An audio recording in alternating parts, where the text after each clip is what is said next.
नमस्कार, news nation digital के हमारे इस खास एपिसोड खबर है दुनिया की में आपका स्वागत है। मैं हूं सुमित कुमार दुबे। जनवरी की शुरुआत में ही अमेरिकी फौज ने अपने प्रेसिडेंट डोनाल्ड ट्रंप के ऑर्डर पर वेनेजुएला के प्रेसिडेंट निकोलस मादुरो और उनकी पत्नी को उठा लिया। वेनेजुएला की राजधानी काराकस के सबसे सुरक्षित मिलिट्री ठिकाने से मादुरो का उठाया जाना पूरी दुनिया में अमेरिका और ट्रंप के इरादों को लेकर चर्चा का विषय बन गया है और बात हो रही है कि अगला टारगेट कौन होगा। हालांकि ट्रंप ने खुद ही इसका इशारा दे दिया है और उन्होंने ईरान का नाम लिया है। इस लिहाज से देर सबेर ईरान पर भी अमेरिकी हमला होना तय माना जा रहा है। सवाल यह है कि क्या ईरान अमेरिकी हमले से पहले अपनी हिफाजत के लिए परमाणु बम बना लेगा। इस वीडियो में हम इसी संभावना पर बात करेंगे। ट्रंप की नजर अब ईरान पर है। वेनेजुएला के बाद ईरान को अगला टारगेट माना जा रहा है। ट्रंप ने ईरान को चेतावनी दी है कि वो अगर अपना न्यूक्लियर प्रोग्राम फिर से शुरू करेगा तो अमेरिका कड़ी कार्रवाई करेगा। उन्होंने कहा है कि we will hit them hard, हम उन्हें बहुत जोर से चोट पहुंचाएंगे। यह धमकी जून 2025 में जो इजराइल ईरान युद्ध हुआ था उसके बाद आई है। पिछले साल 12 दिन का युद्ध हुआ था जिसमें अमेरिका भी इन्वॉल्व हुआ था क्योंकि इजराइल के फाइटर जेट्स ईरान की न्यूक्लियर साइट्स को नुकसान नहीं पहुंचा पाए थे। अमेरिका इजराइल का साथ देने के लिए उस युद्ध में आया था। ईरान की न्यूक्लियर साइट्स पर अमेरिका ने बमबारी की थी। उस जंग में ईरान के कई कमांडर्स, कई वैज्ञानिक और नागरिक मारे गए थे, लेकिन ईरान भी झुका नहीं था। दावे किए गए थे कि अमेरिका ने और इजराइल ने ईरान के न्यूक्लियर प्रोग्राम को तबाह किया है, लेकिन बाद में खबरें आई कि ईरान की परमाणु क्षमता भी बरकरार बची हुई थी। अब ट्रंप ने ईरान के supreme leader Ayatollah Ali Khamenei को भी निशाने पर लिया है। उन्होंने कहा है कि अगर ईरान में जो प्रोटेस्ट चल रहे हैं अगर उन पर गोली चलाई गई तो अमेरिका दखल देगा। ट्रंप ने वेनेजुएला पर हमले से पहले ये ट्वीट किया था और ट्वीट नहीं, वो अपनी social media site truth social पर बातें लिखते हैं जो बाद में पोस्ट की जाती है। ट्रंप ने उस पोस्ट में लिखा था कि हम तैयार हैं, we are locked and loaded, हमारे हथियार लोड हैं। इसके बाद अगले ही दिन अमेरिका ने वेनेजुएला में प्रेसिडेंट मादुरो को उठा लिया। यह बयान ईरान में चल रहे विरोध प्रदर्शनों के बीच आया था। ईरान में प्रदर्शन इकोनॉमी की खराब स्थिति से शुरू हुए हैं। ईरान की मुद्रा रियाल में कमी आई है, उसकी कीमत गिर गई है, महंगाई आसमान छू रही है और पिछले एक हफ्ते से कम 15 लोग इन प्रदर्शनों में मारे गए हैं। कई ह्यूमन राइट्स ग्रुप्स का कहना है कि सुरक्षा बलों ने प्रदर्शनकारियों पर गोली चलाई है। ईरान की सरकार ने इन प्रदर्शनों को विदेशी साजिश बताया है, खासतौर से अमेरिका की। खामेनेई ने ट्रंप को बकवास करने वाला अमेरिकी कहा और उनकी धमकियों को झूठा करार दिया। उन्होंने कहा कि ईरान अपनी सिक्योरिटी पर कोई समझौता नहीं करेगा। खामेनेई ने प्रदर्शनकारियों और दंगाइयों में फर्क किया। उन्होंने कहा कि असली प्रदर्शनकारियों से बात की जाएगी लेकिन दंगाइयों को कंट्रोल में किया जाएगा। ईरान के कोम शहर में एक ग्रेनेड में विस्फोट हुआ, एक व्यक्ति मारा गया। हरसिन में सुरक्षा के सदस्य की मौत हुई। ये घटनाएं ईरान की इंटरनल इंस्टेबिलिटी यानी आंतरिक अस्थिरता को दिखाती हैं।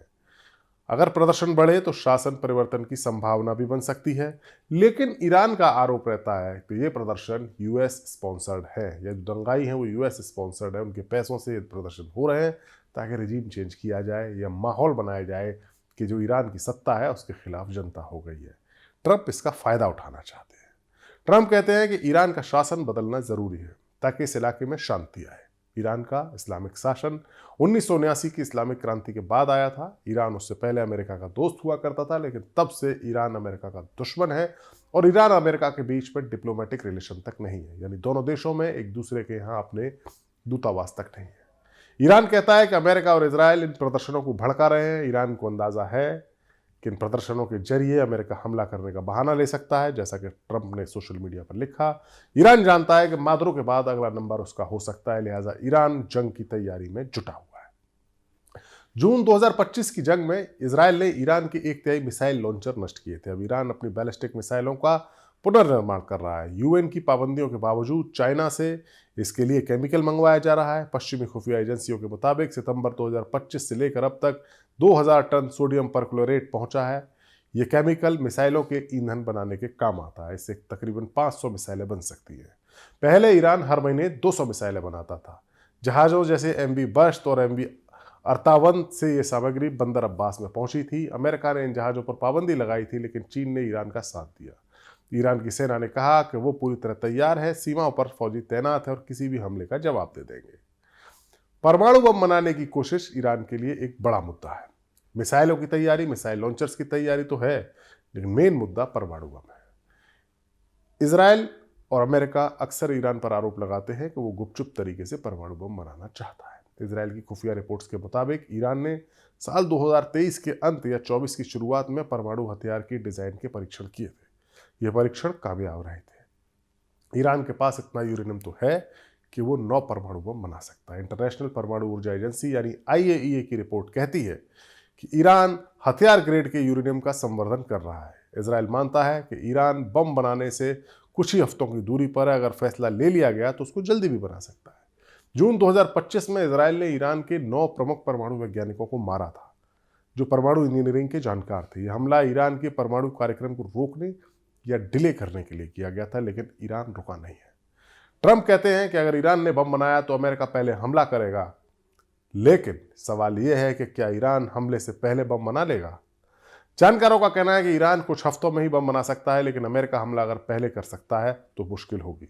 ईरान कहता है कि वो परमाणु हथियार नहीं बना रहा है, वो तो उसका परमाणु कार्यक्रम शांतिपूर्ण है, लेकिन अमेरिका का दबाव उसे मजबूर कर रहा है।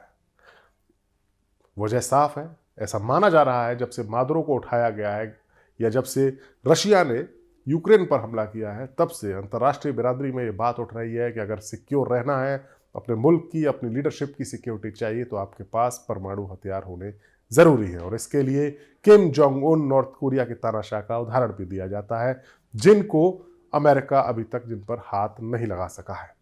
ईरान और रूस की दोस्ती भी है और चाइना भी इस दोस्ती या इस तनाव में काफी महत्वपूर्ण है। यानी ईरान, रशिया, चाइना की तिकड़ी काफी महत्व रखती है। रूस और चीन ने UN में अमेरिका की पाबंदियों का विरोध किया। उन्होंने कहा कि ये पाबंदियां ईरान के परमाणु मुद्दे को सुलझाने में बाधा हैं। चीन ईरान के तेल का बड़ा ग्राहक है, वो डार्क फ्लीट के जरिए तेल मंगाता है। वेनेजुएला से भी चीन ही तेल मंगाता था। वेनेजुएला के बाद अमेरिका ईरान के तेल की खरीद पर भी पाबंदियां सख्त कर सकता है। ट्रंप ने वेनेजुएला का तेल अमेरिका का बताया, तो ईरान का तेल भी उसके निशाने पर आ सकता है। अगर ऐसा हुआ तो वैश्विक तेल बाजार प्रभावित होगा। हार्मुज जलडाब्रू मध्य से 20% दुनिया का तेल गुजरता है, जिसे ईरान बंद भी कर सकता है। रूस और चीन की ईरान की रक्षा में गंभीरता साफ साफ नजर आ रही है। वेनेजुएला भी रूस और चीन का दोस्त था, लेकिन वेनेजुएला काफी दूर था, अमेरिका के करीब था, लिहाजा वहां चीन और रशिया उतना दखल नहीं दे सके। लेकिन रूस के साथ ईरान का ऊर्जा सहयोग बढ़ रहा है। दोनों देश मिलकर अमेरिकी धमकियों का जवाब भी दे रहे हैं। चीन ने कहा है कि वो ईरान के परमाणु वादों पर भरोसा करता है। यानी ईरान अगर कहता है कि उसका न्यूक्लियर प्रोग्राम शांतिपूर्ण है, तो चाइना मानता है कि वो शांतिपूर्ण है। अब अगर अमेरिका ईरान पर हमला करेगा तो रशिया और चाइना ईरान के साथ अपना मिलिट्री कॉपरेशन बढ़ा सकते हैं। ईरान की जो रेजिडेंस एक्सेस है, जो प्रतिरोध की धुरी है, उसमें रूस और चीन भी शामिल हो सकते हैं। ईरान को हथियार और टेक्निक वो दे सकते हैं। वेनेजुएला में अमेरिकी कार्रवाई से रशिया और चाइना सतर्क हो गए हैं। वो नहीं चाहते कि ईरान पर भी वैसा हमला हो। खामेनेई ने कहा है कि वो दुश्मन को घुटनों पर ले आएंगे। अगर जंग हुई तो क्षेत्रीय अस्थिरता बढ़ेगी और अमेरिका के हित प्रभावित होंगे। अमेरिका के हित कैसे प्रभावित होंगे? क्योंकि मिडिल ईस्ट में कई ऐसे मुल्क हैं, चाहे Saudi Arabia, UAE, Kuwait, Qatar या इराक या सीरिया, जहां पर अमेरिका की मिलिट्री बेस हैं। अगर ईरान पर अमेरिकी हमला होगा तो बेशक ईरान की मिसाइलें अमेरिका तक वार न करें, लेकिन इन देशों में जो अमेरिका के अड्डे हैं वहां हमला करेगा। लिहाजा ये देश भी प्रभावित होंगे और इसी से पूरा इलाका अस्थिर होगा, जो बात ईरान कह रहा है। और लेकिन यहीं से बात निकल कर आती है, इस इलाके का अस्थिर होने का मतलब है पेट्रोलियम की कीमतों में बढ़ोतरी होना, पेट्रोल के निर्यात में अस्थिरता आना। लेकिन उससे पहले ही वेनेजुएला, जो कि दुनिया का सबसे बड़ा पेट्रोल प्रोड्यूसर देश है, इसके पास सबसे ज़्यादा तेल है, वो अमेरिका के प्रभाव में आ गया। तो इसका मतलब है कि अमेरिका ईरान पर हमले से पहले पेट्रोल के बाजार को या तेल के बाजार को स्थिर करने के लिए वेनेजुएला का उपयोग करेगा। ये स्थिति पूरी दुनिया के लिए चिंता का विषय है। ट्रंप की नीति तुरंत एक्शन लेने पर है, लेकिन लंबे युद्ध से वो बचते हैं। ईरान मजबूत है, उसके पास सहयोगी भी हैं, लेकिन क्या ईरान में रिजीम चेंज होगा, युद्ध होगा, ये वक्त बताएगा। फिलहाल तनाव बेहद चरम पर है। हमारा वीडियो आपको कैसा लगा? कमेंट सेक्शन में जाइए और अपनी राय हमें जरूर दीजिए।